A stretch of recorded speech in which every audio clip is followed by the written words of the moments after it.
बाप रे बाप, हमारा पता चलल ह कि कजली लाई बिया। आए देखो दोस्तों के भुला गइल बिया। कॉल करत है का कहतिया, पता ना उठाई तब नु तो अपने गुमान में रहेले।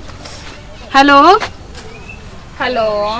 हाँ कजली, का करत है रे बच्ची? मना बताव आइल बनी जगह नैहर में दोनों आदमी एको हारा भेंटो करे ना आइलस कैसे अरे सखी बहुत बढ़िया जाकर ससुरवा में सीख गइलू बाछी बोले खातिर। तो का करी बताओ, अभी ले तो आइलस ना। देख हम ताकत है ठीक आ जे बसवड़िया के हम बैठब आ जगह आओ का ते हमारे फोने पे एनी टाइम लगा रहलिस। माने हमारा पता लगते कनी कि देखो आइल बिया कजलियो के बोलाई आ ते तो पूछबो ना कइलिस हमरा के। ना ये सखी जानत हो अभी हम सुबह ही आइली है ना तो तनी थक वा गइलनी ओइनाती बैठल हनी। अच्छा अभी कहां बाड़ू?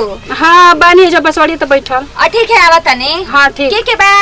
अरे अकेले ही ना बानी के करा के बैठाई जो। अच्छा ठीक है आवा तनी। ठीक है आवा।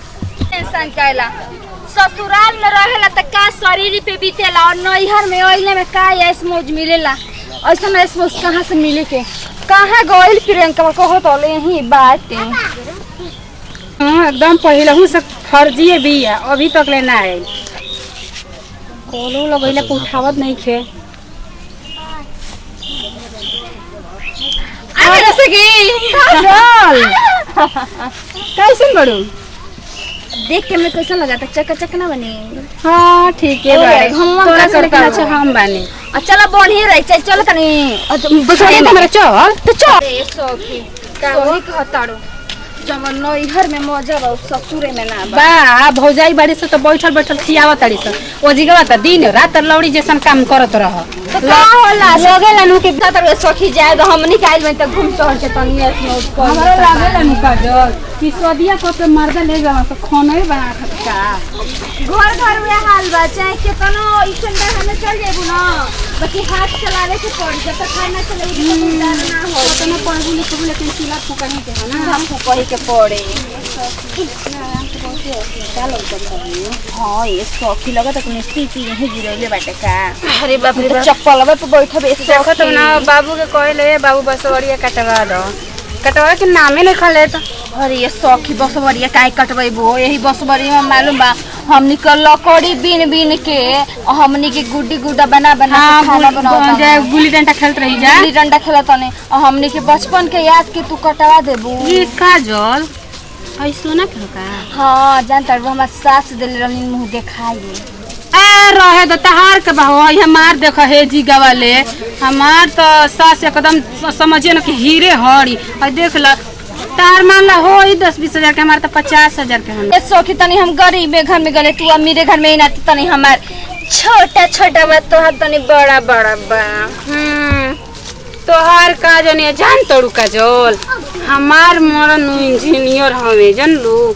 बाप रे बाप इतना पैसा इतना गहना कि कहे के ना देखो तो दूधू को सोना के अंगूठी देले बना लगावे के। सही कहत ना हमार मर्द ने दरोगा हवे यही ना ती पैसा चल ना तो जाना तड़े नैहरे के फौकनी है खाली फौकत रहेली से।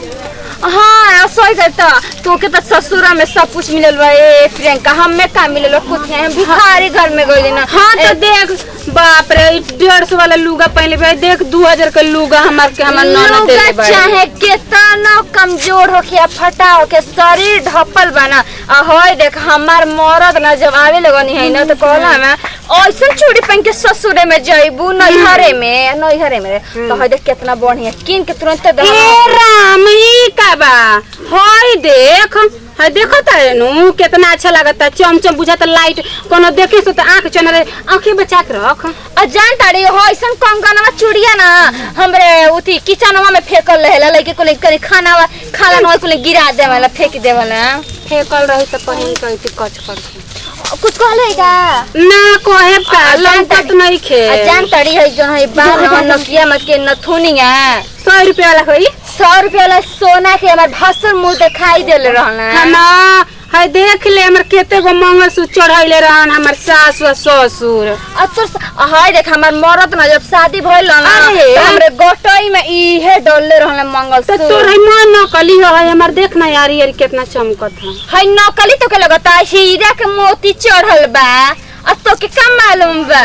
मन नकली पहने ले कहे लगे पहने ले सोना का कल है पूछू ना रे असई में देखा था अपने नैहर जाके कैसन ना अपने ससुर जाके हम कैसन करिया हो गइल बानी एने ते मैं मुंह चमका हां नहीं तो जन्म से घोर रहले ह ना एने ते हमारा आदत पड़ले तनी मुंह चमकइले के आ हे हाय कति गो मोबाइल ले बड़े रे राम हां ऐसन तो मोबाइल कुल हमर घर में फेकल हवसन अरे देखतरे ना अरे हाय से देख ना रुक ना हाय फुटा मोबाइल चलावत रे ओइसन त हमरे जेठनिया कलर के में कुनी ने लेके खेलम ना खेलना हाय अब पबजी कहल जाला ना अब पबजी ऐसे ऐसे कुनी करला रहे दे तोरा नसीब में ना लिखल होई इतना बड़ा मोबाइल देख ले एक बीता के हवा कहल जाला ना मोबाइल रहे ना एके अंगूर के तनी सुबह त मोबाइल ऐसन रहे अबे ना मोबाइल रहे इतना बड़ा तनी रहे फुटा है अरे फूटल ना